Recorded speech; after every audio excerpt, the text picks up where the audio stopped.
सोमसूर्योपराकेश पुष्यार्कार्तिसमागमे योऽनुत्तममिदं स्तोत्रम् अष्टोत्तरशतं जपेत् भूतप्रेतपिशाचाति पीठा तस्य न जायते. ஸ்ரீ குரு ராகவேந்திர ஸ்தோத்திரம். ஸ்லோகம் எண் 27. சந்திர கிரகணம், சூரிய கிரகணம், பானுவாரமும் புஷ்ய நட்சத்திரமும் கூடிய காலம், ஜன்ம நட்சத்திரமும் பானுவாரமும் சேர்ந்த காலம், ஜன்ம நட்சத்திரம் வைகிருதி யோகம், பௌர்ணமி, அமாவாசை, அர்த்தோதயம், மகோதயம் முதலான புண்ணிய காலங்களில் அத்தியந்தமான உத்தமமான இந்த ஸ்ரீ ராகவேந்திர ஸ்தோத்திரத்தை 108 முறை யார் ஜெபிக்கிறார்களோ அவர்களுக்கு பூதம், பிரேதம், பிசாசம் முதலிய துர்தேவதைகளின் சங்கடங்கள் எப்போதும் உண்டாகாது. பின்குறிப்பு: கூட்டு பாராயணங்களின் போதும் ஒவ்வொருவரும் தனித்தனியாக 108 முறை பாராயணம் செய்தல் வேண்டும். ஏதத் ஸ்தோத்திரம் சமுச்சாரிய குரோர்பிருந்தாவனாந்திகே தீபசம்யோஜனாத்ஞானம் புத்திரலாபோ பவேத்ருவம். குரு ஸ்ரீ ராகவேந்திர ஸ்தோத்திரம். ஸ்லோகம் எண் 28. இந்த ஸ்ரீ ராகவேந்திர ஸ்தோத்திரத்தை பக்தியுடன் ஸ்ரீ ராகவேந்திர குருவின் பிருந்தாவனத்தில் பாராயணம் செய்து தீபமேற்றி தொழுதால் விசேஷமான சாஸ்திர ஞானமும் சத்புத்திர லாபமும் கட்டாயம் கிடைக்கும். பின்குறிப்பு: ஸ்ரீ ராகவேந்திர மூல மற்றும் பிருந்தாவனங்களில் தீபமேற்றி தொழுது இந்த ஸ்தோத்திரத்தை ஜெபித்தால் பலன் முழுமையாக கிட்டும். நண்பர்களே, நாம் நமது பக்தி சிந்தனா சேனலில் குருவாரம் குரு மகிமை என்ற தலைப்பில் குரு ஸ்ரீ ராகவேந்திரரின் மகிமைகளை பகிர்ந்து வருகிறோம் அல்லவா. நாம் மனதார குரு ஸ்ரீ ராகவேந்திரரை தொழுது அவரை தினமும் மனதில் இருத்தினோமேயானால் நமக்கு எவையெல்லாம் நம் வாழ்வில் நடைபெற வேண்டுமோ அவற்றை தடையின்றி நமக்கு நடத்தி தருவார் என்பதில் எள்ளளவும் ஐயமில்லை.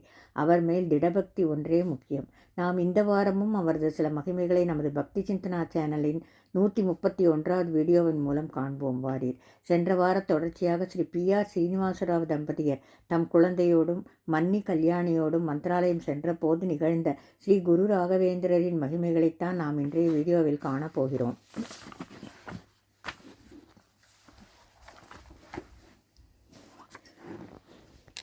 குழந்தைக்கு காட்சி தந்த ஸ்ரீ ராகவேந்திரர். மந்திராலயம். PR ஸ்ரீனிவாசராவ் தனது மனைவியோடும் மன்னி கல்யாணி மற்றும் உதவிக்கு வந்த இன்னொருவரோடும் ஒரு ஜாகையை ஏற்பாடு செய்து கொண்டு அடுத்த நாளிலிருந்து சேவை செய்வதற்கான ஏற்பாடுகளை செய்து கொண்டிருந்தார். சேவையும் ஆரம்பமாயிற்று. நடக்க இயலாத குழந்தை ராமகிருஷ்ணனை ஆஞ்சநேயர் சன்னதிக்கரையில் மேடையில் உட்கார்த்தி வைத்துவிட்டு தம்பதியர் பிரதட்சண நமஸ்காரம் செய்து வந்தனர். குழந்தை ராமகிருஷ்ணனுக்கு அப்போது 3.5 வயது. தன்னை ஒத்த குழந்தைகள் தத்தம் தாய் தந்தையரின் கரங்களை பற்றி கொண்டு குதித்து குதித்து செல்வதைக் கண்டு ராமகிருஷ்ணனுக்கு மனது என்னமோ செய்யும். இன்னதென்று வெளியில் விவரிக்க முடியவில்லையே தவிர உள்மனதின் இயக்கம் அந்த குழந்தையின் முகத்தில் தெரியத்தான் செய்தது. ஸ்ரீனிவாசராவ் நாமகிரியம்மாள் தம்பதியருக்கும் கூட சேவையின் ஆரம்பத்தில் இருந்த ஒரு முகம் அழுத்தி நாளுக்கு நாள் குன்றத் தொடங்கியது. ஸ்ரீ ராகவேந்திரரால் நல்லது நடக்கும், மந்திராலயம் செல்லுங்கள், வழி பிறக்கும் என்று டாக்டர் வெங்கட்ரமணையா சொன்னது பலிக்காதா என்று மருகினர். தன் மகவின் நிலை கண்டு உருகினர். கிட்டத்தட்ட 2 மாதங்களுக்கு மேல் ஆகியும் எந்த ஒரு பயனும் ஏற்படவில்லை. இனியும் சேவையை தொடர்ந்து என்ன பயன்? சேவையை முடித்துக்கொண்டு ஊருக்கு செல்ல வேண்டியதுதான் என்று தீர்மானமாக முடிவெடுத்து ஊரில் இருக்கும் PR கிருஷ்ணமூர்த்தி ராவை உடனே புறப்பட்டு வருமாறு தகவல் அனுப்பினர். அவர் வராததால் மீண்டும் இன்னொரு நாளை குறிப்பிட்டு அந்த தேதிக்குள் வரவும் என்று தந்தியடித்தார். அந்த நாளிலும் கிருஷ்ணமூர்த்தி ராவால் மந்திராலயம் செல்ல முடியாதபடிக்கு பாப்பாரப்பட்டியில் அவசர அலுவல் இருந்தது. எல்லாவற்றுக்கும் ஒரு எல்லை இருக்கிறது. மாதங்கள் தான் கடந்து கொண்டே போகிறதே தவிர குழந்தையின் நிலையில் எவ்வித முன்னேற்றமும் இல்லை. நமக்கு பிராப்தம் இவ்வளவுதான் என்று மனதை தேற்றிக்கொள்வதைத் தவிர வேறு மார்க்கம் ஏதும் இல்லை. ஊரிலும் வைத்தியம் பார்த்தாயிற்று, சென்னையிலும் காட்டியாயிற்று. பிறந்த குழந்தையெல்லாம் தங்கவில்லையே என்று இத்துணை நாள் வேதனைப்பட்டோம். இனி பிறந்த இந்த குழந்தைக்கு இப்படி இருக்கிறதே என்று விசனப்பட வேண்டியதுதான். ஆக மொத்தம் நம் வாழ்க்கையிலே சந்தோஷ ரேகை படரக்கூடாது என்பது இறைவன் விதித்த விதி போலும். அதை மாற்ற யாரால் இயலும்? தெய்வங்களின் அனுகிரகம் நிரம்ப புண்ணியங்களை சேர்த்து வைத்துள்ள ஸ்ரீ ராகவேந்திரரால் முடியும் என்று நம்பினோம். ஆனால் நம் விதி இப்படி இருக்கும்போது அவரே சொல்லியும் என்ன பயன்? குழந்தை இல்லையே என்று ஏங்கினோமே. அதனால்தான் ஒரு நிமிடம் கூட குழந்தை நம்மை விட்டு எங்கும் செல்லாதவாறு ஒரே இடத்தில் உட்கார்த்தி வைத்து விட்டதோ என்னவோ. பாவம். ஸ்ரீனிவாசராவ் நாமகிரியம்மாள் பலவாறு சிந்தித்து புழுங்கினர். எனினும் ஹஸ்தோதகம் கொடுக்கும் நாள் வரை சேவையை செவ்வனே செய்ய வேண்டும் என்று மறுநாள் காலையில் வழக்கம்போல் துங்கபத்ராவிற்கு சென்றனர். தாம் குளித்தது போல குழந்தையையும் நீரில் முங்கி எடுத்து உடல் தேய்த்து மீண்டும் முக்கி எடுத்து நாமங்களை போட்டு கரையில் அமர்த்தி துணிகளை உலர்த்தி கொண்டு செம்பில் நீருடன் பிருந்தாவனம் வந்து எப்போதும் போல் ஆஞ்சநேயர் சன்னதியில் மேடையில் குழந்தையை அமர்ச் செய்து தம்பதியர் சேவை செய்ய துவங்கினர். குருராஜா, மருத்துவத்தால் முடியாதது மகானான உங்களால் முடியும் என்று நம்பி வந்தோமே, மனம் வெதும்பி செல்ல வேண்டியதுதானா என்று எண்ணியவாறு மந்திராலய பிருந்தாவனத்தை வலம் வந்து கொண்டிருந்த போது P.R. ஸ்ரீனிவாசராவ், நாமகிரி அம்மாள், கல்யாணி மூவரும் ராகவேந்திரா ராகவேந்திரா என்று மிகுந்த பரவசத்தோடு தம்மை மறந்து குரல் கொடுக்கும் வண்ணம் ஒரு நிகழ்வு அங்கே நிகழ்ந்தது. ஆம், இருந்த இடத்திலிருந்து நகர முடியாமல் இருந்த குழந்தை ராமகிருஷ்ணன் தன் பெற்றோரை நோக்கி பிராகாரத்தில் ஓடி வருவதைக் கண்டு ஒரு கணம் இது பிரமையா என்று கூட நினைத்தனர். இல்லை, இது உண்மையிலேயே உண்மைதான் என்று உணர்ந்த போது அவர்களுக்கு ஏற்பட்ட மனமகிழ்ச்சியை வார்த்தைகளால் வர்ணிக்க முடியுமா என்ன? அப்பா, ராஜா, கண்ணா என்று நாமகிரி அம்மாள் தன் மகவை அள்ளி அணைத்து உச்சி முகர்ந்தாள். ராஜா, ராஜா, நீ எப்படியடா நடந்து வந்தாய்? நீ என்னை அங்கே உட்கார வச்சியோ இல்லையோ, நானும் தினமும் போல எதிரிலேயே பார்த்துட்டு இருந்தேன். திடீர்னு இன்னைக்கு ஒரு தாத்தா வந்தாருமா. அவர் தான் என்னை பார்த்து கையசைச்சு எழுந்து நிற்கச் சொன்னார். நானும் நின்னேன். என்னால் முடிஞ்சது. பின்னே உங்களை நோக்கி ஓடச் சொன்னார். இதோ வந்திருக்கேன். எங்கேடா இருக்கிறார் அவர்? ஏன்னா வாங்கோ அக்கா, வாங்கோ, அங்கே போய் பார்க்கலாம் என்று விழுந்தடித்து கொண்டு ஆஞ்சநேயர் சன்னதிக்கு ஓடி வந்த போது அங்கே யாரையும் காணோம். இங்கேதாம்மா இருந்தார். அதோ அதோ பிருந்தாவனத்தில் ஒரு தாத்தா இருக்காரே, தெரியலையாம்மா என்றதும், எங்களுக்கு தெரியலடா கண்ணா என்றார் நாமகிரி அம்மாள். ஆமாமாம், இப்போ எனக்கும் தெரியலை, மறைஞ்சிட்டார். ஆனால் சித்தே நாழி முன்னே நான் இப்படி உட்கார்ந்திருந்தேனா என்று சொல்லி முன்னை போல் உட்கார்ந்து கொண்டு அவர் அங்கே இருந்து வந்து என்னை இப்படி எழுந்திருக்க சொன்ன போது நானும் எழுந்திருக்க முயன்ற சிறுவன் ராமகிருஷ்ணன் மீண்டும் பொத்தென்று அமர்ந்தான். இப்போது ஓடி வந்தாயே, மறுபடியும் அதே போல் ஓடி காட்டுடா. முடியலேம்மா, என்னால் முடியலே. குருராஜா, இது என்ன விளையாட்டு? துக்கத்தை மட்டும் நெடுங்காலம் அனுபவிக்க வேண்டியிருக்கிறது. இன்பத்தை அதன் தன்மையை உணரும் முன்னமே அது ஓடிவிடுகிறதே. தங்காத குழந்தை தங்கியது, நடக்காத குழந்தை நடந்தது. மீண்டும் அது எப்போது நடக்கும்? குருராஜா, சொல், எனக்கு பதில் சொல் என்று ஆவேசமாக கதறினார் நாமகிரி அம்மாள். பெற்ற மனமாயிற்றே, இருக்காதா பின்னே? ஆனால் அடுத்த நாள் அதிகாலையிலேயே ஸ்ரீ ராகவேந்திரர் அந்த தாய்க்கு பதிலளித்தார். அது என்ன பதில் என்பதை அறியும் போது ஸ்ரீ ராகவேந்திரர் காரண காரியத்தோடு எப்படியெல்லாம் மகிமை புரிகிறார் என்று உள்ளம் குதூகலிக்கும். பாப்பாரப்பட்டியில் ஸ்ரீ ராகவேந்திர மகிமை. அன்றிரவெல்லாம் வெகு நேரம் வரை நாமகிரி அம்மாவிற்கு உறக்கம் பிடிக்கவில்லை. தன் கணவருடனும் கல்யாணியுடனும் பேசிக்கொண்டே இருந்தார். இத்துணை முறை பேசி பார்த்தும் எப்படியெல்லாமோ எண்ணி பார்த்தும் ஸ்ரீ ராகவேந்திரரின் செயல் அவர்களுக்கு பிடிபடவே இல்லை. இதுதானா உன் மகிமை என்று மன்றாடினோமே, அதற்காக இதோ பார் நடக்க வைக்கிறேன் என்று சிறிது நேரம் நடக்க வைத்துவிட்டு காணல் நீராக்கி விட்டீரா குருராஜா. உம்மை காணும் பாக்கியம் எங்களுக்கு கிடைக்கவில்லை. ஆனால் எங்கள் வயிற்றில் பிறந்த சின்னஞ்சிறு பாலகனுக்கு காட்சி கொடுத்து அருள் பாலித்திருக்கிறீர்கள். தொடர்ந்து குழந்தையை நடக்க வைத்தால்தானே இங்கு நடந்தது உண்மை என்று உலகிற்கு தெரியும். இல்லையே நாங்கள் மட்டும் இவன் நடந்தான் என்று சொல்லிக் கொண்டிருப்போம். எத்தனை பேர் அதனை முழுமையாக நம்புவார்கள் என்று எமக்கு தெரியவில்லை. எப்படியும் குறிப்பிட்ட நாளில் ஹஸ்தோதகம் கொடுத்துவிட்டு ஊருக்கு திரும்ப போகிறோம். உன் விளையாட்டை அறிந்து கொள்ளும் புரிந்து கொள்ளும் அளவுக்கு எமக்கு மனோநிலை இல்லை குருராஜா, மனோநிலை இல்லை. இவ்வாறாகவும் இன்னும் பலவாறெல்லாம் எண்ணியபடி உறங்கி போயினர். ஆனால் அடுத்த நாள் காலை நாமகிரி அம்மாளின் முகத்திலே ஒருவித தெளிவு தெரிந்தது. துங்கையிலே ஸ்நானம் செய்து கொண்டு பிருந்தாவனத்திற்கு வரும்போது, ஏன்னா இன்னைக்கு அதிகாலையில் எனக்கு ஒரு கனவு என்றதும், சொல் நாமகிரி, என்ன கனவு? ஸ்ரீனிவாசராவ் படப்படுத்தார். என்ன அர்த்தம் என்று எனக்கு சரியாக விளங்கவில்லை. கனவிலே ஒரு பெரியவர் வந்தார் என்று பரவசப்பட்டு சிறிது நேரம் மௌனமாயிருந்தார். சொல் நாமகிரி, அவர் என்ன சொன்னார்? ஏதும் சொல்லவில்லை. கனவில் வந்த பெரியவர் என்னிடம் ஒரு துடைப்பமும் முரமும் கொடுத்தார். ஆனால் அதற்கு என்ன பொருள் என்று தெரியவில்லை. இதோ பிருந்தாவனத்திற்கே வந்துவிட்டோம், இங்குள்ளோரிடம் கேட்டால் போயிற்று என்றார் ஸ்ரீனிவாசராவ். இவர்கள் நிலைமையை முன்பே அறிந்த பிருந்தாவன பூஜகர் ஸ்ரீ வேதவியாசாச்சார், எல்லாம் குழந்தையின் ரோகம் சரியாகிவிடும் என்பதைத்தான் உங்கள் கனவு உணர்த்துகிறது என்றதும், அதற்கும் இதற்கும் என்ன சம்பந்தம் என்று புரியவில்லையே என்று மனத்துள் நினைத்தவாறு பிரதட்சண நமஸ்காரம் செய்து தீர்த்த பிரசாதம் அருந்தி தாம் தங்கியிருந்த ஜாகைக்கு திரும்பியதும் குழந்தை ராமகிருஷ்ணனுக்கு திடீரென வயிற்றுப்போக்கு ஏற்பட்டது. வெளியில் ஓடிச் சென்று துடைப்பமும் முரத்தில் சிறிது மண்ணையும் வாரி எடுத்து வந்து வயிற்றுப்போக்கின் மேல் போட்டு துடைப்பத்தால் வாரி முடித்து வெளியில் சென்று கொட்டிவிட்டு உள்ளே வந்து இடத்தை சுத்தம் செய்ததும் சற்றைக்கெல்லாம் மீண்டும் வயிற்றுப்போக்கு ஏற்பட்டது. தொடர்ந்து மீண்டும் ஏற்பட்டது. ஒரு பக்கம் லேசான பயம் ஏற்பட்டாலும் குழந்தையின் ஊதிய வயிறு வெகுவாக குறைந்திருப்பதை முதன்முறையாக அறிய முடிந்தது. அந்த வயிற்றுப்போக்கினால் ஈரல் கட்டி முழுவதும் வெளிவந்து வயிறு வாடி நார்மலுக்கு வந்துவிட்டிருந்தது.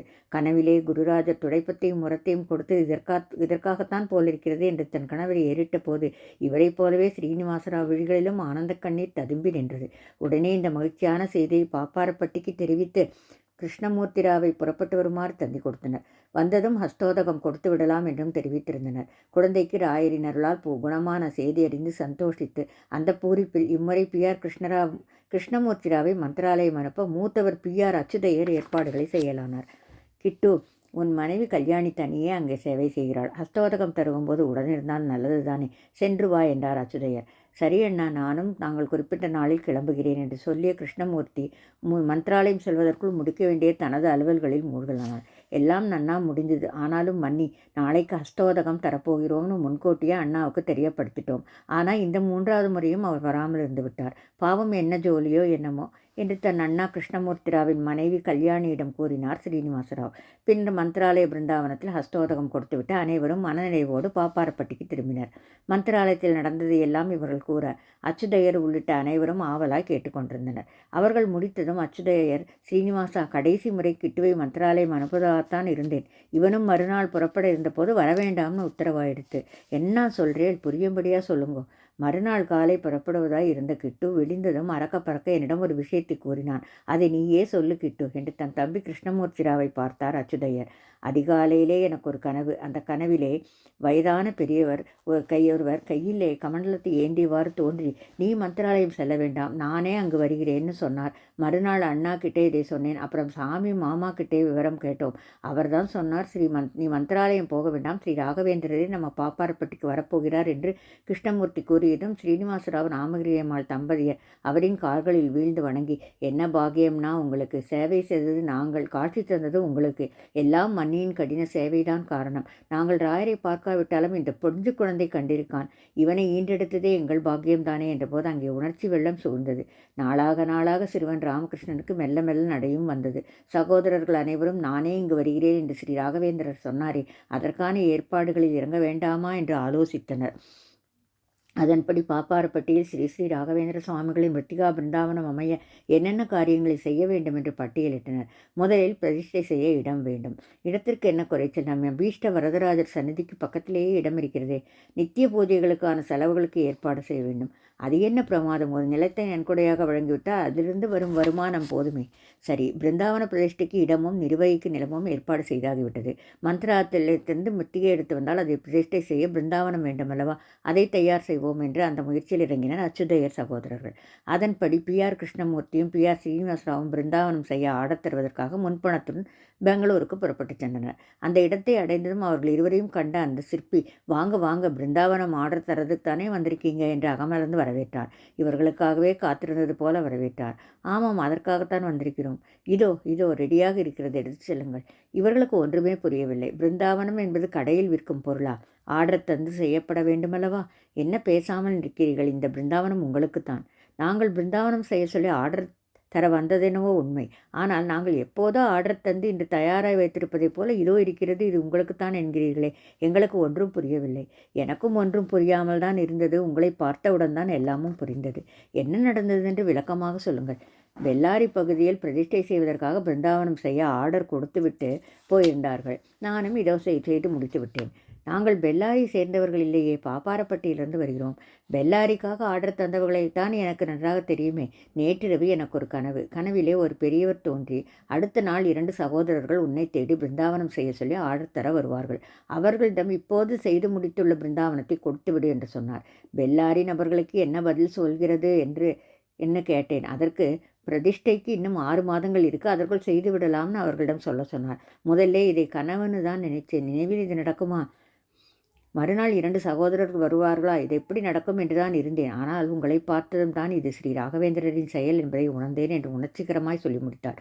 உங்களை பார்த்ததே எங்களுக்கும் இன்று பெரும் புண்ணியம். கனவிலே நீங்கள் கண்டது ராயரைத்தான். நம் எல்லோருக்குமே ராயரின் அனுகிரகம் ஒவ்வொரு விதத்தில் இருந்திருக்கிறது.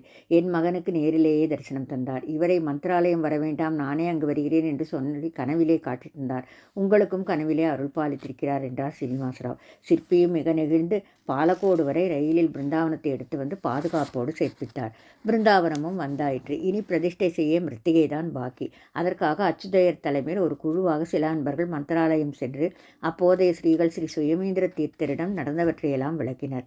ஸ்ரீ ஸ்ரீ சுவரதேந்திர தீர்த்தர் காலத்தில் குழந்தை ராமகிருஷ்ணனுக்கு ஸ்ரீ ராகவேந்திர காட்சி தந்ததிலிருந்து தற்போது பெங்களூரிலிருந்து பிருந்தாவனம் பெற்று வந்தது வரை அனைத்தையும் விவரமாக விளக்கினார்கள். இப்படிப்பட்ட எங்கள் பாப்பாரப்பட்டியில் பிரதிஷ்டை செய்ய மிருத்திகை வேண்டும் என்று விஞ்ஞாபித்ததும் அவர்களின் ஏற்பாடுகளில் திருப்தியுற்று ஸ்ரீ ஸ்ரீ ராகவேந்திர சுவாமிகளின் மூல பிருந்தாவனத்திலிருந்து மிருத்திகையை எடுத்து கைகளில் வைத்துக்கொண்டு, ஹே குருராஜா, பாப்பாரப்பட்டிக்கு செல்லும் இந்த மிருத்திகை உமது அம்சமாக செல்கிறது. அந்த ஊரும் மக்களும் உம்மை வந்து தொழுவோரும் எல்லா நலன்களும் பெற வேண்டும் என்று மானசீகமாய் பிரார்த்தித்து கொண்டு அவர்களிடம் மிருத்திகையை கொடுத்து அனுகிரகித்தார். மந்திராலய ஸ்ரீகள் சங்கல்பித்து தரும் மிருத்திகையை அந்த ஊருக்குத்தான் உபயோகிக்க வேண்டும். அதாவது மந்திராலய ஸ்ரீகள் தந்த மிருத்திகையை பாப்பாரப்பட்டிக்கு கொஞ்சம் உபயோகித்து கொண்டு இன்னும் கொஞ்சம் மிருத்திகையை வேறு ஊருக்காக வைத்துக் கொள்ளக்கூடாது. மொத்தமாக மிருத்திகையை வைத்துக்கொண்டு கேட்குமிடமெல்லாம் பிரதிஷ்டை செய்ய தரக்கூடாது. ஸ்ரீ ராகவேந்திரரை மட்டும் வழிபடுகிறார்கள். ஆனால் அந்த மூல பிருந்தாவனத்தில் அனுஷ்டிப்பதை ஒரு சிலர் அனுஷ்டிப்பதில்லை. சிலர் தெரிந்தே செய்கிறார்கள், சிலர் தெரியாமல் செய்கிறார்கள். பாப்பாரப்பட்டியில் பிரதிஷ்டை செய்வதற்காக மந்திராலய ஸ்ரீகள் மூல பிருந்தாவனத்திலிருந்து மிருத்தியை எடுத்த போது அதை இவர்களிடம் வழங்கிய போது அங்கே இன்னும் ஒரு மனநிறைவான நிகழ்ச்சி நிகழ்ந்தது. ஆம், மிருத்திகையை எடுத்து தந்தபோது மிருத்திகையோடு கூட ஒரு சால கிராமமும் இருந்தது கண்டு எல்லோரும் பரவசப்பட்டு போனார்கள். மிருத்திகையோடு சால கிராமமும் இருக்கிறதே என்று அந்த சால கிராமத்தை ஸ்ரீகளிடமே திருப்பித் தர முன்வந்த போது, வேண்டாவப்பா, நீங்களே வைத்துக்கொள்ளுங்கள், மிருத்திகையே ராயரின் அம்சம்தான், கூடவே சால கிராமமும் வந்துள்ளது, மேலும் விசேஷமானது என்று ஸ்ரீகள் மொழிந்ததும் அதன்படியே சால கிராமத்துடன் மந்திராலயத்தில் பெற்றுக்கொண்ட மிருத்திகை கால்நடையாகவே அச்சுதையர் குடி எடுத்து வந்தது. மிருத்திகை ஊரை நெருங்க நெருங்க பலவித நல்ல அறிகுறிகள் தோன்றத் துவங்கின. பித்து பிடித்த பெண்கள் ஓட்டமாய் ஓடி திருக்குளத்தில் வீழ்ந்தனர். அவர்கள் எழுந்தபோது அந்த பித்து நிலை நீங்கியிருந்தது. இது போன்ற ஒரு சில நிகழ்வுகள் மிருத்திகை ஊரை நெருங்குகையில் ஏற்பட்டது. 1935ஆம் ஆண்டு மே மாதம் 23ஆம் தேதி பாப்பாரப்பட்டியிலே ஸ்ரீ ஸ்ரீ ராகவேந்திர சுவாமிகள் மிருத்திகா பிருந்தாவனம் மகோன்னதமாக பிரதிஷ்டை செய்யப்பட்டது.